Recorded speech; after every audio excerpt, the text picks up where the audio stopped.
Exploiter les IA génératives demande dans un premier temps de valider les compétences en lien avec la littératie IA, et plus précisément celle de l'IA générative. Je vais donc vous proposer une mini-série de vidéos pour introduire ces compétences. Dans cette première vidéo, je vais commencer avec la compréhension des possibilités et des limites de l'IA. Identifier ce qu'elles peuvent et ne peuvent pas faire nous permettra de comprendre ce qu'on peut en attendre et ainsi démystifier certains fantasmes. Mes vidéos sont produites pour les enseignants et les concepteurs pédagogiques, mais pas seulement. Dans cet épisode, je vais parler de ce dont les IA génératives ont besoin pour être capables de développer des plans de cours, formuler des objectifs et prendre en compte les niveaux d'apprentissage pour développer un contenu aligné pédagogiquement. Mais aussi des possibilités pour identifier des stratégies d'enseignement ou proposer des idées d'activités capables d'améliorer l'apprentissage et l'engagement des étudiants. L'IA générative peut, sous certaines conditions, vous aider à identifier les stratégies les plus adaptées pour l'évaluation des apprentissages.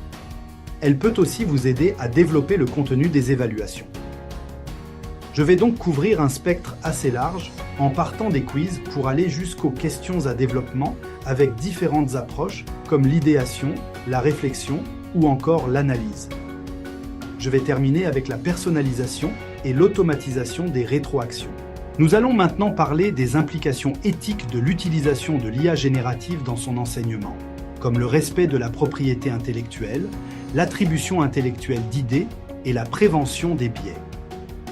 Le dernier épisode de cette mini-série va aborder la gestion des données d'apprentissage. Mais avant ça, je voulais d'abord amener les enjeux éthiques en lien avec l'exploitation de ces traces d'apprentissage pour personnaliser ou même adapter son enseignement. J'ai déjà parlé des apports et des limites pour l'évaluation. Je vais maintenant revenir sur le développement, mais cette fois celui des contenus d'apprentissage pour créer du contenu sur mesure, adaptatif et voir avec vous les possibilités réelles sur la différenciation pédagogique.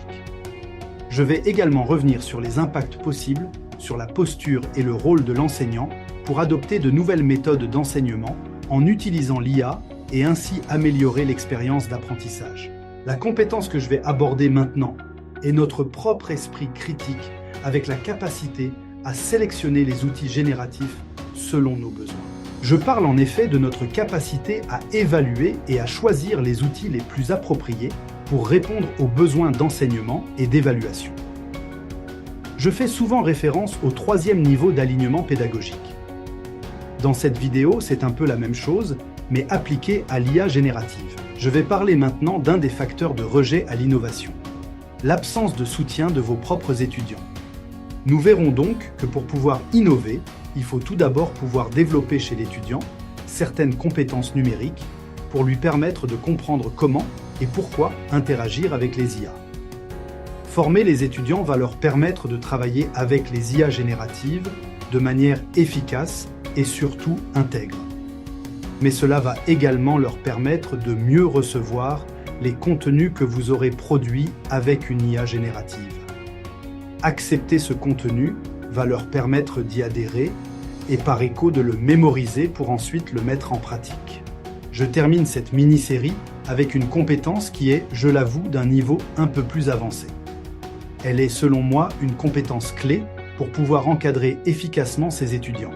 Je vais parler dans cette vidéo de la gestion des données, ce qu'on appelle aussi les traces d'apprentissage. Je vais vulgariser la chose pour vous aider à avoir une meilleure compréhension et les bonnes approches éthiques sur la collecte et l'analyse des données générées par les plateformes d'apprentissage.